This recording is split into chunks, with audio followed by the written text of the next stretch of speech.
kulankan uu badhasaabka gobolka Maroodijeex mudane Jaamac Xaaji Axmed oo la yeeshay gudida wanaag fariista iyo xumaan reebidda ayaa kulankaasi waxa uu ka qabsoomay xafiiska badhasaabka gobolka Maroodijeex waxaana kulankaasi gudoomiyaha ku weelinaya badhasaabka xigeenka gobolka Maroodijeex iyo xoghayaha fulinta gobolka Maroodijeex kulankaasi oo muddo qaatay ayaa gudida wanaag fariista iyo xumaan reebiddu waxa ay ku soo bandhigeen waxyaabaha ay ka wacyigeliyaan bulshada reer Soomaaliland Sheekh Cabdiraxmaan Sheekh Maxamed Cabdallah gudoomiyaha gudida wanaag fariista oo kulankaasi ka hadlay ayaa waxa uu faahfaahin ka bixiyay waxyaabaha ay bulshada ka wacyigeliyaan iyo sidoo kale dariiqooyinka kala duwan ee ay u maraan waxaanu ka wada hadalnay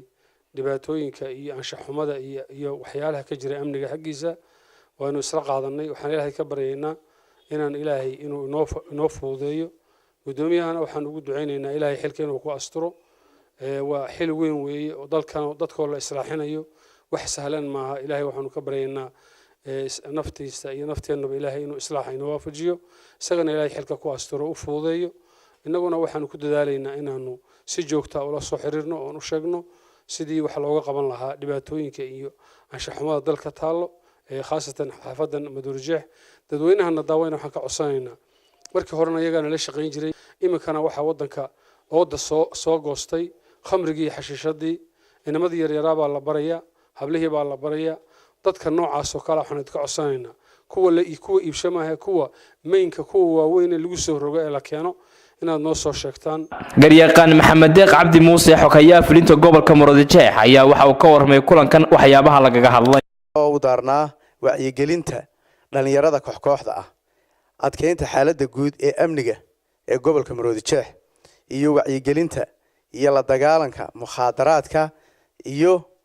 aafooyinka dhibaatooyinka inagu haya ee amniga wax dhibaatada ku noqon kara geesa kalena mudane Jaamac Xaaji Axmed badhasaabka gobolka Maroodijeex ayaa gudida wanaag fariista iyo xumaan reebidda waxa uu ku bogaadiyay hawsha ay qaranka u hayaan ee ah fariista wanaaga iyo ka reebidda xumaanta bulshada